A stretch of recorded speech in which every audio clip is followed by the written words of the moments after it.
Et bonjour à tous, ravi de vous retrouver pour l'émission du lundi 15 décembre 2025. On se retrouve avec un Bitcoin plus ou moins autour de 90 000 et un Ether autour des 3100 dollars avec des contre-performances, que ça soit en journalier ou en hebdo pour quasi l'intégralité de ce top 60. On a Mantle en positif de 16% sur l'hebdomadaire. Également, c'est le cas de Rain à la 31e place et de Canton Network. Il est à noter que le Paxos Gold, évidemment, est toujours dans une position qui est relativement confortable vis-à-vis des métaux précieux. Donc on est en positif de 6% sur le mois, 3% sur la semaine. Et on clôture le top 60 donc avec Official Trump, Algorand et Atom Cosmos comme d'habitude autour de 1 milliard de capitalisation. Atom Cosmos qui est plus très loin de sortir de ce fameux top 60. Le partenaire du jour, il s'agit de Incogni avec toutes ces fuites de données et toutes nos informations personnelles qui se retrouvent disséminées un peu partout sur Internet. Eh bien, Incogni vous permet tout simplement d'envoyer les requêtes à votre place. Ils vont scanner l'intégralité de ce qui se passe sur Internet pour vos mails, tout ce qui est lié à votre identité, nom, prénom, adresse personnelle, le numéro de téléphone, afin de demander à l'intégralité des sites qui vous auraient listés sans votre consentement de retirer avec tout ce qui est RGPD, etc. Petit à petit, vous avez un dashboard qui vous montrera où en sont les différentes requêtes et au bout de quelques mois, normalement, vous en serez totalement débarrassé. Donc, c'est satisfait ou remboursé pendant 30 jours. Vous avez une réduction en passant par le lien en commentaire et description de moins 60% ou en rentrant directement le code de Cryptomatrix en majuscule. N'hésitez pas, ça nous soutient grandement et ça peut vous permettre de votre côté de faire le ménage au niveau de toutes ces informations avec des fuites de données à gogo et c'est pas ces temps-ci qui nous diront le contraire. On part au niveau des news avec le STH Cost Basis, c'est le court terme holder, le prix qui est autour de 100 000 dollars et qui pour l'instant est en train de croiser avec le MVRV. Donc ça, c'est signe d'une contraction de volatilité, mais surtout, la dernière fois que c'était arrivé, ce croisement, on était en avril 2022 et on avait un prix qui était autour de 48-49 000 sur Bitcoin. Il a terminé par la suite à moins 68% à 15 500 dollars. Donc bien entendu, au vu de la volatilité sur ce cycle, il y a assez peu de chances que Bitcoin nous fasse un moins 68% à partir du prix sur lequel il travaille maintenant. On ne peut jamais être sûr, bien entendu, mais vu que la volatilité tend à se casser, justement, au travers du temps, eh bien, ça devrait nous permettre d'avoir quelque chose d'un petit peu plus cloisonné. Toujours est-il, avec cette volatilité complètement aux fraises à plat sur ce mois de décembre et cette troisième semaine qui nous mènera vendredi au jour des 3-4 sorcières, désormais au niveau des États-Unis, je crois que c'est tout le temps les 3 sorcières, il faut prendre en considération dans tous les cas que ça va être la fermeture des options et des futurs mensuels, trimestriels, semestriels et annuels. Donc vraiment une semaine où on risque d'avoir de la volatilité. En positif, on pourrait revenir tester les 100 à 102 000. En négatif, il faudra défendre les 80-82 sous peine d'aller dans un premier temps autour de 75 qui était le point bas du printemps et par la suite, on verra au niveau de l'analyse technique, c'est la porte ouverte à des objectifs baissiers bien plus importants. Phantom qui va lancer ses cartes de débit Phantom Cash à partir de cette semaine aux États-Unis avec un support international prévu prochainement. Le short term holder, comme on vient de le voir, est autour de 82 avec ce croisement qui est en cours et un prix qui pourrait revenir si on avait de la volatilité positive autour de 102 000. Ça n'est pas non plus ce petit triangle de contraction, donc certains y voient plutôt un bear flag mis en avant par Jack Wujastic en journalier qui nous dira le contraire. On a un prix réalisé si ça déroule au sud autour de 56 000, c'est pas mal puisque c'est aligné avec la moyenne mobile 200 semaines pour ceux qui font de l'analyse technique. Fineco nous met en avant que Trump choisira entre Warsh et Asset pour la présidence de la Fed. Donc ça aussi, est-ce que les marchés vont bien le prendre d'avoir un chairman qui sera positionné directement par l'administration Trump? Quand même, ça laisse se poser des questions. USDT et Tether qui veut acheter la Juventus de Turin. Donc ils sont assis sur une montagne de cash et bien entendu qu'ils ont des prétentions pour petit à petit faire des investissements tout simplement. CryptoGoku qui titrait 5 grandes entreprises crypto, Ripple, Circle, Fidelity, BitGo, Paxos qui obtiennent l'approbation conditionnelle de l'OCC pour devenir des banques fédéralement agréées. Donc une bonne nouvelle et surtout ça va ouvrir le potentiel de pont entre la finance traditionnelle et la crypto. Et ça n'est pas Broker Interactive qui dira le contraire puisqu'ils permettent désormais aux États-Unis en avant-première de déposer des stablecoins type USDC, USDT et directement d'avoir donc le cash à disponible pour faire du trading sur action. Donc ça c'est assez fou quand on y pense. La Chine qui ajoute 30 000 onces de gold en novembre. Ça augmente leur détention totale à 2305 tonnes pour 311 milliards, 25 mois consécutifs qu'ils accumulent. Le jeu Expedition 33 a été élu meilleur jeu vidéo de l'année au Game Awards à Los Angeles, une première pour un titre français. Donc cocorico et félicitations à eux. La SEC qui approuve le DTCC plan pour tokeniser les actifs tels que les actions, les bons au trésor et les trésoreries. Très très bonne nouvelle. Et encore cette fine couche de papier qui se réduit petit à petit entre la TradFi et la crypto. Polygon qui débarque sur Deblock, donc un partenariat long terme et une très bonne nouvelle pour permettre d'avoir un layer 2 qui, là aussi, au niveau des frais, vous permet de faire des échanges à moindre coût. On a Netflix qui est en train de revenir pour du long terme sur une zone clé. Le point bas d'avril était à 82 $, on est à 92, donc c'est à surveiller. Le film Athos au cœur de la patrouille de France, disponible en IMAX du 25 février au 3 mars seulement. Pendant une petite semaine, vous aurez la possibilité d'observer de très très belles images pour ceux qui aiment tous les sports comme ça, à la fois d'aviation, mais aussi l'aviation militaire. Et également, ils reviendront sur l'incident qui leur a mis le doute puisque 2 avions s'étaient télescopés en pleine saison d'essai. Revolut et Trust Wallet qui lancent donc la possibilité d'acheter directement en temps réel pour l'Europe avec tout le self-custody qui va avec. Donc ça, c'est une très bonne nouvelle. On voit qu'on a des acteurs historiques tels que Revolut qui sont en train de se lier à des acteurs purement crypto et ça, c'est une très bonne nouvelle. Ça n'est pas également Swissborg qui nous dira le contraire avec l'arrivée d'une Mastercard pour directement dépenser depuis votre application Swissborg. Ça devrait arriver au premier trimestre, maximum semestre 2026. Donc une très bonne nouvelle également de ce côté-là. Bank of America qui propose désormais du crédit lombard sur Bitcoin. Donc vous pouvez déposer du Bitcoin et avoir un prêt. Pareil, c'est des banques qui quelques années en arrière étaient plutôt réfractaires à tout ça. Donc on est véritablement en train de franchir un cap et ça c'est très positif pour le long terme quelque part. On clôturera avec la fiscalité crypto à Info The Big Whale. Un amendement communiste a été adopté mardi en commission de l'Assemblée nationale. Il propose d'obliger les détenteurs de wallets crypto en self-custody type Ledger, Metamask, Rabby, Deblock et en portant à la connaissance de l'administration fiscale tout portefeuille dès que le montant dépassera 5 000 €. Alors bien entendu, les petits malins vont dire on n'a qu'à faire 4 999 à gogo, mais ça pourrait être qualifié par l'administration fiscale d'opacité, de tentative de fraude. Donc faites attention comme d'habitude aux contre-mesures entre guillemets que vous essaierez de mettre en place. Au niveau du Bitcoin, 89,90 ce matin, un mois consécutif qu'on est pile poil sur cette zone. Donc un coup on descend à 86, un coup on remonte à 93, 94. On a le RSI qui peut-être essaie de nous faire un double creux. Le momentum MACD qui est en train de faiblir, donc les vendeurs doucement mais sûrement sont en train de perdre la main, ça c'est positif. Toujours est-il le rebond maximal comme on l'a vu qui pourrait nous conduire autour de 102 000 et matérialisé par la moyenne mobile 50. Si jamais on déroule par le bas, eh bien une fois perdu les 80, on a le 75-76 du printemps, on a le 0,5 de Fibo à 70, le 0,618 à 57 000 avec la moyenne mobile 200 semaines qui est désormais à 56 500, ça c'est une bonne nouvelle. Et enfin ça, je me suis mis une petite case ce matin puisque pour le coup c'est la deuxième fois que j'enregistre cette émission, c'est pour ça que je vais un petit peu plus vite. J'avais enregistré 40 minutes, je vous donnais pas mal de tips notamment sur l'aspect psychologique, etc.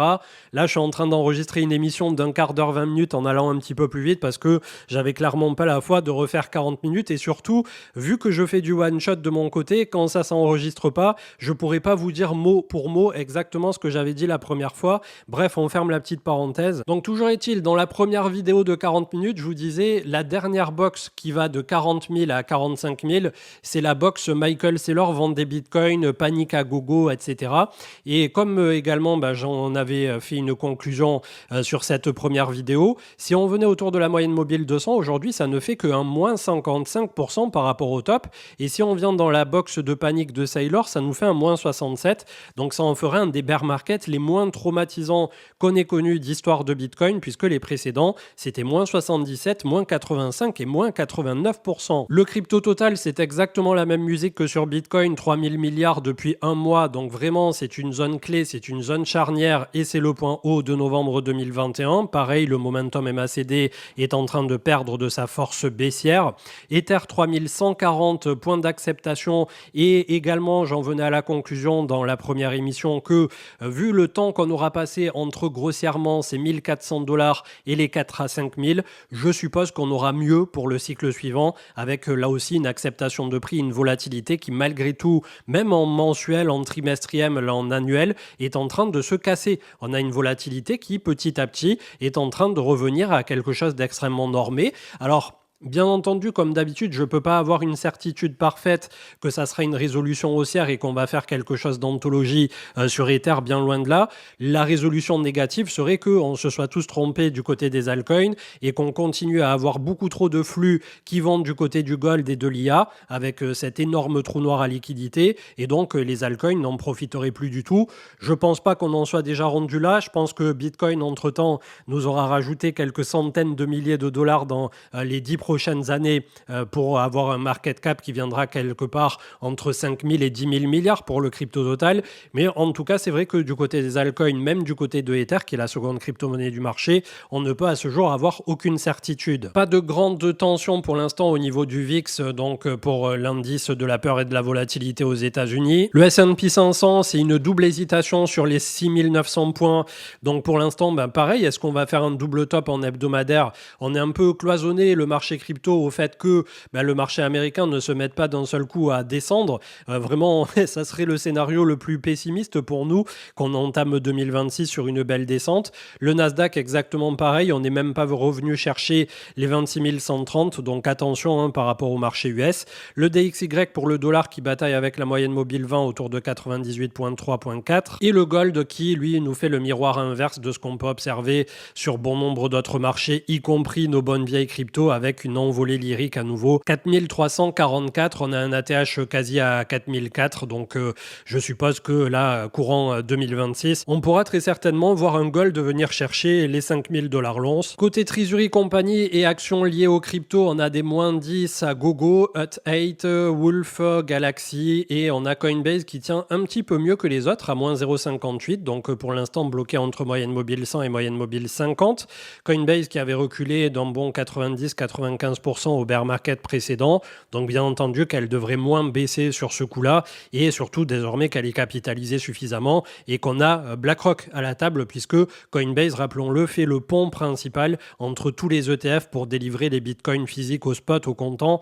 Donc ça, c'est plutôt positif pour du moyen long terme. Du côté des actions françaises, on a Air Liquide qui rouvre en positif à 1% et c'est pas mal puisque on est venu à 157 € et on avait la moyenne mobile 200 à 152 avec le support long terme. Si vraiment ça se gâtait qu'on passait sous la moyenne mobile 200, ce qui arrive assez peu souvent quand on regarde l'historique du titre, même lors des gros cracks, eh bien on pourrait venir jusqu'à 140 €. Mais aujourd'hui, Air Liquide est en recul d'une bonne quinzaine de pourcents. Donc ça en fait une zone de choix potentiellement pour ceux qui surveillent ce genre de titre pour du long terme. Sachant que sur des décennies, elle a une volatilité à peu près de 10% en positif et en négatif au niveau de son bêta. Donc à partir du moment où on sort de l'écart type, qu'on est à 15% ou 25 ou 30, comme on l'a eu sur les gros cracks précédents, notamment 2022 et notamment 2020 au moment du Covid.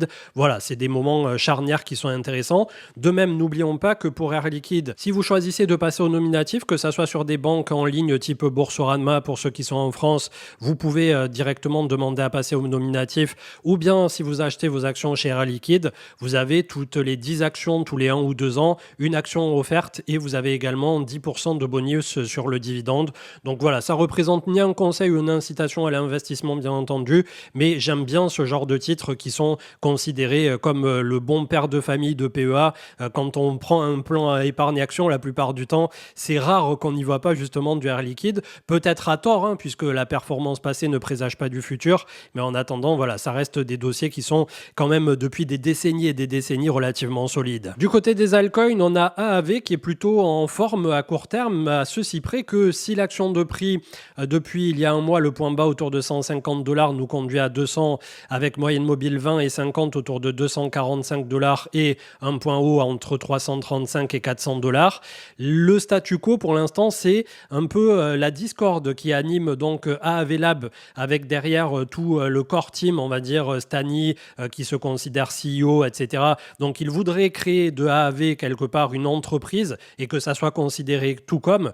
Et d'un autre côté, on a le côté purement DAO, notamment sur lequel milite activement Mark Zeller, donc avec ACI, et qui lui veut quelque chose de totalement décentralisé, les décisions qui passent par le forum de gouvernance, les token holders de AAV qui ont les pleins pouvoirs. Donc aujourd'hui, on a ces deux mondes qui sont en train de s'affronter. Je ne sais plus si c'était Grégory Raymond ou un autre qui titrait que ça va avoir un impact et un précédent en termes de jurisprudence qui est en train de se passer pour bon nombre d'autres protocoles. Donc il y a quelque chose en cours qui pourrait avoir un impact à la fois positif ou négatif sur le token de AAV à court terme. C'est quelque chose à prendre en considération, mais c'est bien que la question se pose aujourd'hui de qui fait quoi, de qui veut quoi aussi, et de si on respecte totalement les détenteurs de tokens AAV ou si ça redevient quelque part un Web 2/Web 3 avec une entité centralisée derrière, régulée, qui fera la pluie et le beau temps sur le protocole qui se veut décentralisé par essence, mais qui peut-être, si c'était ce choix-là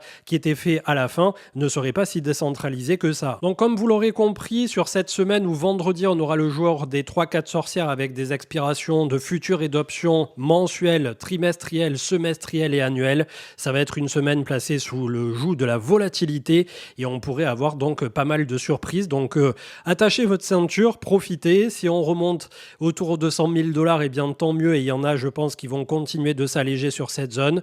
Si on descend à 70, 75, 80, eh bien ça sera la première étape qui potentiellement ouvrira la porte ensuite à cette fameuse zone des 50 à 60 000 $, zone sur laquelle je pense ça sera vraiment intéressant pour des long-termistes pour commencer à payer à partir du moment où on aura un Bitcoin à moins 55%, et tout en ayant bien dans un coin de sa tête que si un jour on voit la moyenne mobile 200 à 55 000, ça peut très bien vouloir dire qu'on va voir 50, 45, 40 exactement comme on l'a fait dans les bear markets précédents. On a tendance à nous imaginer que voilà, cette fois sera différente et que chaque fois nous permettra de nous en sortir quelque part un peu mieux à meilleur compte. Mais lorsqu'il y a malheureusement des phases de panique, eh bien, elles ont tendance à être pas mal exacerbées. Et vous verrez dans ces moments clés, si ça se représente dans les prochains mois, que souvent on a le news flow qui est extrêmement négatif, extrêmement pessimiste, alors que là, actuellement, on a plutôt un news flow qui est positif, notamment sur le côté institutionnel,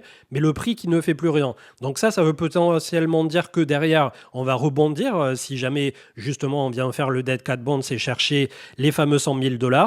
Et c'est à partir de là où je suppose que ces 100, 102 000, on verra véritablement qui fait quoi. Et si on relaisse la main aux vendeurs, malheureusement, eh bien ça démontrera que courant 2026, en effet, on est bon pour ce fameux bear market qui potentiellement peut ne pas venir du marché crypto, mais d'un S&P 500 qui de nouveau reculerait de 10-20% bien tassé. Ça, c'est tout à fait aussi de l'ordre du possible. Je vous souhaite une excellente journée. Désolé pour l'émission un tout petit peu plus courte que celle en première intention qui avait été enregistrée. C'est déjà pas mal que j'ai trouvé la foi de re-enregistrer parce que je vous assure que c'est quand même, voilà, quand on a fait 40-45 minutes one shot, assez compliqué de re-embrayer derrière, mais en tout cas, je le fais toujours avec plaisir. N'hésitez pas à consulter donc Incogni si vous avez des problèmes justement vis-à-vis de votre vie privée en ligne. Ça peut toujours faire du bien de faire un grand nettoyage. Et pour ma part, je vous retrouverai entre mercredi et maximum jeudi, vendredi pour faire un petit débrief. On devrait refaire cette semaine l'émission avec On-Chain Sapiens. Ça fait quelques temps, 3 semaines, je pense qu'on l'a pas faite, pour voir un petit peu où on en est justement d'un point de vue du comportement des participants on-chain. Et surtout en termes de clôture de cette émission aujourd'hui, je voulais insister sur le fait que actuellement vous avez l'impression qu'il ne se passe plus rien, mais en réalité c'est là où il se passe tout et où la psychologie que vous allez y mettre de votre côté pourra faire un changement assez important pour le long terme. C'est le moment de planter les graines de ce que vous récolterez dans 2, 3, 4 ans, et vous verrez que la plupart du temps, quand vous étirez comme ça sur du temps long et que vous rentrez soit en DCA, soit sur des prix que vous vous êtes fixés pour du long terme, la plupart du temps ça se passe plutôt pas mal, notamment au plus là on baissera sur Bitcoin et au plus de nouveau cette asymétrie au risque reviendra en notre faveur. Je vous souhaite une excellente journée et je vous dis à plus. Ciao, ciao.